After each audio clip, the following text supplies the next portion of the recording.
आलोक जी, आपको भी इसी तरह से खटक रहा है जितना बीजेपी को खटक रहा है, या नहीं, फिर कुछ देखिए, और नजर बीजेपी है? कांग्रेस की बात नहीं है।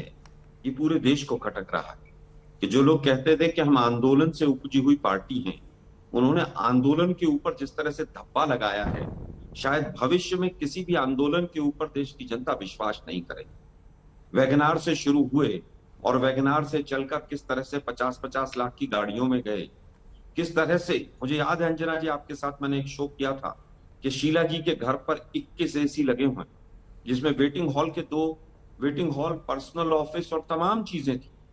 ये लोग एसी गिन कर लाए थे शीला जी के घर के कि इतने एसी लगे हुए हैं, कितना बिल आता होगा और उस बिल को कौन पे कर रहा है।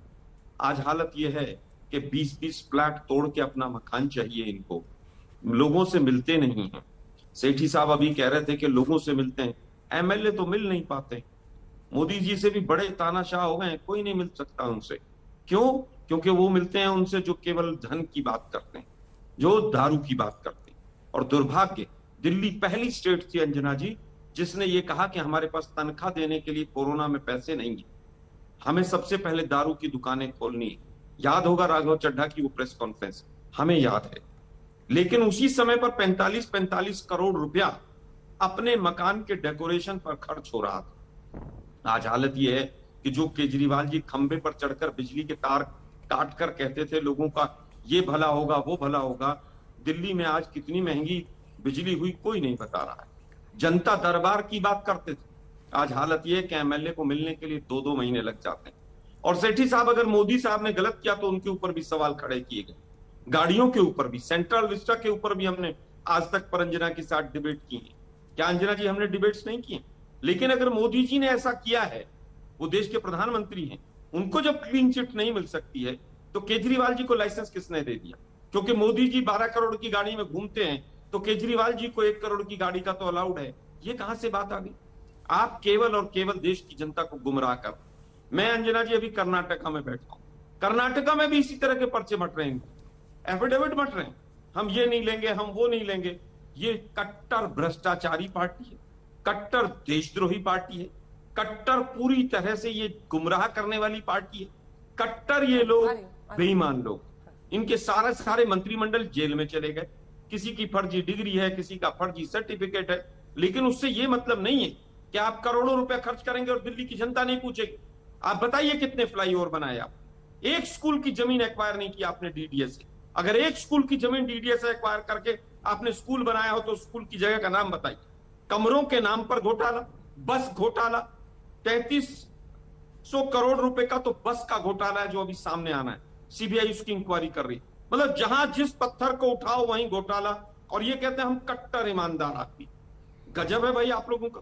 पंजाब का बेड़ा गर्क कर दिया, पंजाब में लॉ एंड ऑर्डर को खत्म कर दिया आप लोगों ने। बैठकर एलिगेशन लगाते हैं भारत में सरकार बीजेपी की है, अगर कोई घोटाला हुआ आप उसके ऊपर एक्शन लीजिए, आपको किसने रोका है? ऐसे बोलने से कुछ नहीं होता। आप मेरी बात सुनिए, गुजरात के सीएम जो है 191 करोड़ रुपए का प्लेन लेते हैं, मध्य प्रदेश के सीएम है 65 करोड़ का प्लेन लेते हैं। मैं कह रहा हूं कि कानून दो नहीं हो सकते इस देश के अंदर। अगर एक मुख्यमंत्री है उसकी क्या एलिजिबिलिटी है, वो क्या करता है, एक या तो आप कानून बनाइए, आप सरकार में, मैं सुधांशु जी से कहूंगा आप कानून बनाइए कि आप इतने बड़े बड़े मकान, इतने बड़ी बड़ी कोठियां जो दे रहे हैं उसको आप उसके ऊपर अंकुश लगाइए ना। ये आपके ऊपर भी बात लागू होती है, लेकिन आपको सिवाय 2024 के चुनाव की स्क्रिप्ट लिखने के अलावा और कोई काम नहीं है। आप कह रहे हमने ये किया, हमने कोरोना काल में किया, दैट इज योर जॉब। इसलिए देश की जनता ने आपको चुना है, आप काम करिए। लेकिन आप गरीब आदमी के बारे में बात करिए, महंगाई के बारे में बात करिए, रोजगार के बारे में बात करिए। आप जो किसानों के साथ 1 साल कोरोना काल के अंदर आप कृषि बिल लेके आए, उसके ऊपर भी आपको आत्ममंथन करने की आवश्यकता है। अभी आज कल बादल साहब का निधन हुआ और उन्होंने जो हरियाणा के मुख्यमंत्री से लास्ट मीटिंग में उन्होंने ये बात कही कि आप किसानों के बारे में सोचिए। एक बात मरता हुआ व्यक्ति। सेठी साहब एक सवाल सुनिए, और ये सवाल बहुत गहरा है, थोड़ा इसको ध्यान से सुनिएगा। जो हमें जानकारी मिली है, इसे शीश महल कहा जा रहा है। बहुत शीशे और कांच का इस्तेमाल किया गया है अरविंद जी के इस घर को बनाने में। और एक कहावत है कि जो खुद शीशे के घरों में रहते हैं वो दूसरों पर पत्थर नहीं फेंक सकते हैं। तात्पर्य ये कि जब आप बीजेपी को कटघरे में खड़ा करना चाहते हैं तो आप ये लाइन नहीं ले सकते ना कि उनका भी ऐसा है तो हम भी वही कर रहे हैं। तब तो फिर सारे के सारे एक जैसे हो गए ना। ये लड़ाई नहीं होगी ना कि उसकी शर्ट ज्यादा काली है, इसकी कम है। देखिए बात ये है कि सबकी शर्ट पे छींटे लगे हैं, ये मान ले रहे हैं आप? नहीं, जो मुख्यमंत्री है जमुना किनारे कुटिया में तो रहेगा नहीं, वो मुख्यमंत्री आवास में रहेगा, उसमें मतलब उसकी रजिस्ट्री तो करानी नहीं, वो सारी उम्र के लिए तो मुख्यमंत्री रहेंगे नहीं। और 45 करोड़ के रेनोवेशन में आपको कोई फर्क नहीं दिख रहा है। पूरी कंस्ट्रक्शन 30 करोड़ चलिए नहीं, ये जांच का विषय है। ये तो आपने एलिगेशन लगाया कि उसमें ये लग गया, आपने एक फिल्म बना के लोगों को दिखा दी कि जी इन्होंने ऐसे करा। सुधांशु जी, आप सबके बारे में बात करिए ना, जितने मुख्यमंत्री हैं सुधांशु जी, ठीक है। एक आर्ग्यूमेंट ये भी तो है कि वो मुख्यमंत्री आवास है, कोई निजी घर तो उन्होंने बनाया नहीं है, वो मुख्यमंत्री आवास है। जो भी अगला मुख्यमंत्री होगा, जैसे पीएम आवास में अगर कुछ भी काम होता है तो अगला पीएम वो सदा के लिए होता है। मुख्यमंत्री आवास में उन्होंने ये काम किया है, क्या इस बात में दम नहीं है? कोई निजी घर तो है नहीं उनका। देखिए, दो बातें हैं। दिल्ली में जो मुख्यमंत्री के अधिकृत आवास के साथ जो इतना बनाया गया है, उस ढंग का क्या डिजिग्नेटेड मुख्यमंत्री आवास है? जैसे प्रधानमंत्री आवास रहता, जो भी है, चलिए वो भी मान लिया, हम कब मना कर रहे हैं। पर ये बताइए, ये वियतनाम के टाइल्स की जरूरत क्या थी मुख्यमंत्री आवास में? क्या ये भारत के मकराना टाइल्स से काम नहीं चल सकता था? ये 1 करोड़ रुपए के पर्दे की जरूरत क्या थी? ये मतलब नॉर्मल पर्दों से काम नहीं चलता। क्या पर्दे में छुपाना चाहते थे? ये तो जो इतना हाई एंड का पर्दा चाहिए था, हमें इस बात की जरूरत है। हम इस बात, और दूसरा, बहुत बधाई हो आपको, अब आखिर में आप आ गए, उन्होंने ये किया, इन्होंने ये किया। आप एक बात बताइए, दिल्ली के अंदर या और मैं एक और बात कहूं, जितने भी मकानों में कंस्ट्रक्शन हो रही है, जितने यहीं पे इटालियन मार्बल मिलता है, यहीं वियतनाम का मार्बल मिलता है, और जो 100 गज के फ्लोर है उसमें भी इटालियन मार्बल मिलता है। जनता उतने का मकान खरीदना उसके लिए ख्वाब की बात है। मैं एक लाइन पूरा कर लूं। देखिए साहब, जितने के पर्दे लगे हैं, 1 करोड़ का मकान खरीदने की हैसियत 90% से ऊपर दिल्ली की जनता के पास नहीं है, जितने के पर्दे लगे हुए हैं।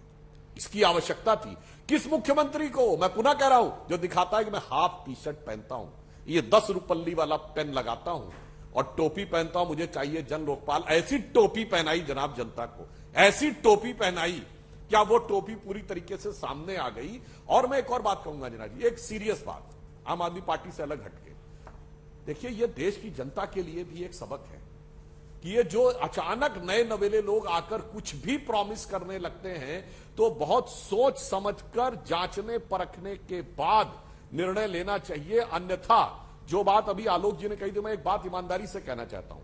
पिछले 30-40 वर्षों में आप देखिए, जो लोग आंदोलन के नाम पे आए, राम मंदिर आंदोलन को छोड़ दिया जाए, वो सब लोग बाद में बड़े अजीब टाइप के भ्रष्टाचार में निकले। वीपी सिंह जी के साथ जो पार्टियां आई जनता दल की, लालू प्रसाद यादव जी, मुलायम सिंह जी, उसी से निकले थे। क्या भ्रष्टाचार के कीर्तिमान बनाए, जो राजनीति में शुचिता के नाम पे निकल के आए थे। और ये देखिए, ये अन्ना के नाम पे निकल के आए, तो इन्होंने ये किया। इसलिए मैं कह रहा हूं कि ये एक प्रकार का भारत के लोकतंत्र के लिए एक टेस्ट केस भी है कि किस ढंग से एक अलग मुखौटा लगाकर, और अंदर क्या हो सकता है, ये जनता के लिए आंखें खोलने वाला है कि सामने क्या है और अंदर क्या हो सकता है। जवाब दीजिए इसका।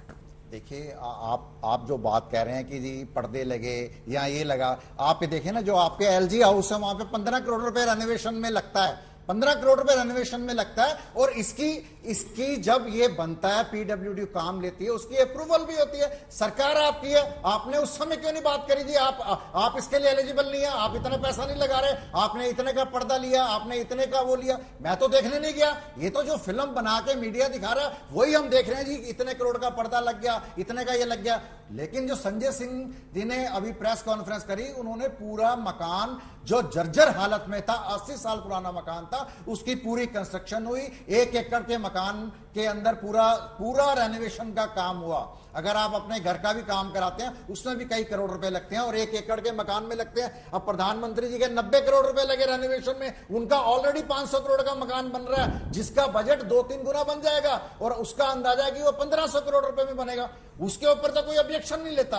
मेरा बार बार यही कहना है कि देश के अंदर 2 कानून नहीं हो सकते। जितने भी देश के मुख्यमंत्री हैं, जितने भी सेंट्रल मिनिस्टर हैं, जितने भी मेंबर पार्लियामेंट हैं, उन सबकी जांच हो और उसके ऊपर एक रेखा खींची जाए कि you are eligible for this amount. ये तो सरकार में आप हैं, आप इस बात के गुनाहगार हैं। आप इसको आप क्यों नहीं ऐसा कानून बनाते कि आप उसकी एक जो है अमाउंट सेटल कीजिए कि आप यहां पे ये अमाउंट खर्च कर सकते हैं, इसके ऊपर नहीं खर्च कर सकते।